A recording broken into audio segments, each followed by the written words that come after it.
यदि हमने मनुष्य जीवन पाकर परमात्मा प्राप्ति नहीं की, यानी सतलोक नहीं पहुंचे, फिर चाहे हम यहाँ पर प्रधानमंत्री बन जावा और चाहे देव पद प्राप्त कर लें, हमारी दुर्गति नहीं मिट सकती। जब ये प्राणी मां के पेट में था,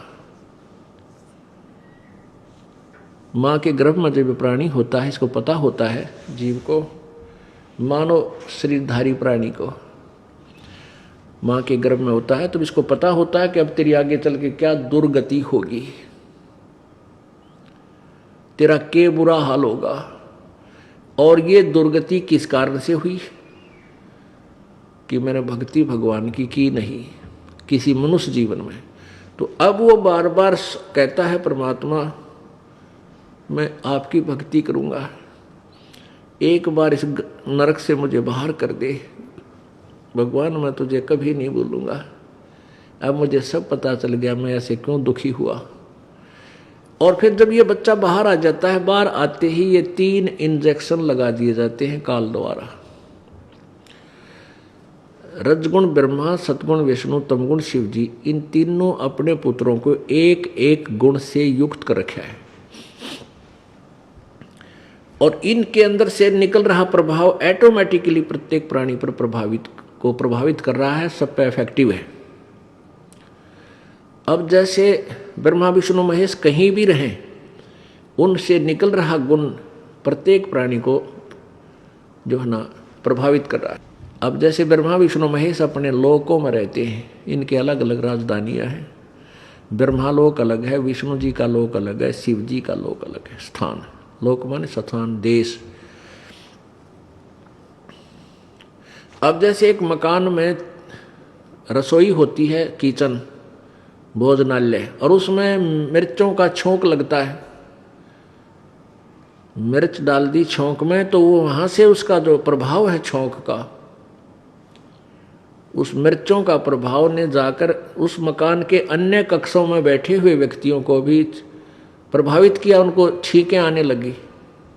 जबकि मूल वस्तु रसोई में है, उससे निकला हुआ गुण कहाँ पहुंच गया, वहां जाकर प्रभावित किया।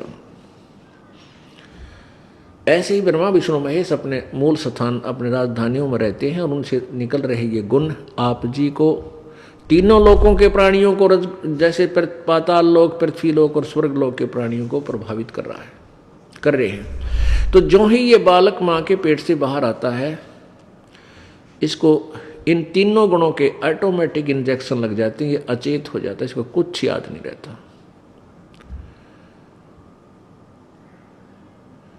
फिर इसको नए सिरे से यहाँ का ज्ञान कराया जाता है, ये तेरा बाप पिता है, ये तेरी माँ है, ये तेरा भाई, ये बहन, ये चाचा ताऊ चाची मामा फूफी, ये सब उसको नए सिरे से फिर क ख ग ग ABC, ये नए सिरे से इसमें फीड की जाती है।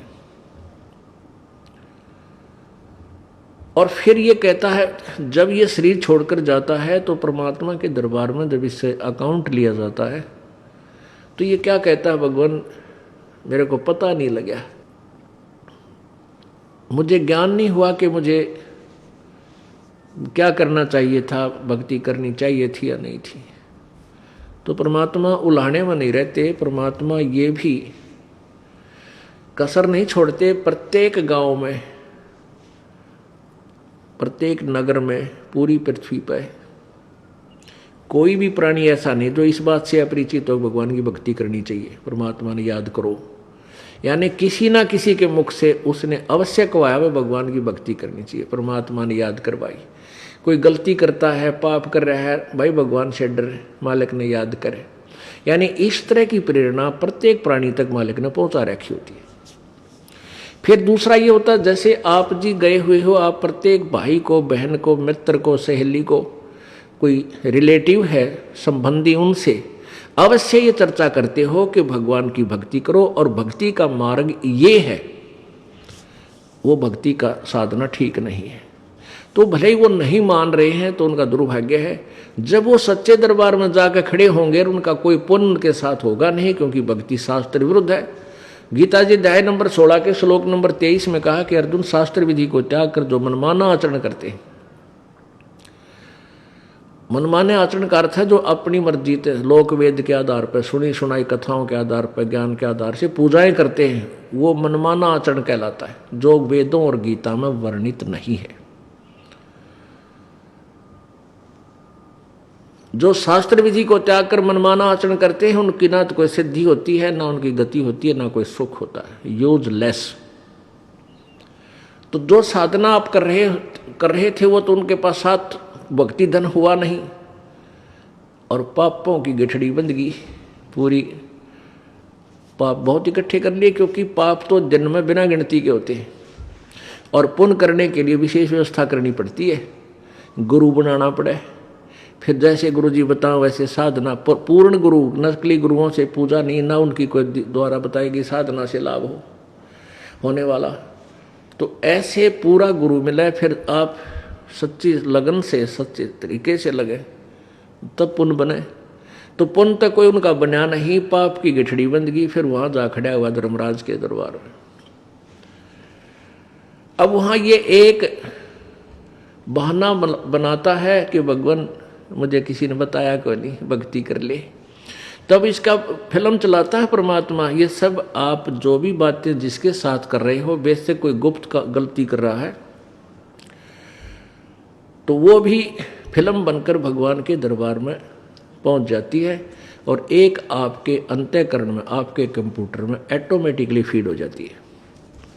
तो जब ये वहां खड़ा होकर ये झूठ बोलता है, बहाना बनाता है, तो परमात्मा इसके कंप्यूटर से जो वहाँ भगवान के दरबार में इसके नंबर का है ऑन कर देता है कि ले देख, ये भक्त तुझे क्या कह रहा है, ये बहन तुझे क्या कह रही है कि भक्ति कर ले, तू क्या कह रहा है, फिर देखेंगे किसने देखा है। ईब के भक्ति करने का टाइम से, बुढ़ा होकर भक्ति करूंगा, और भक्ति तने करी नहीं, बकवाद करता रहा।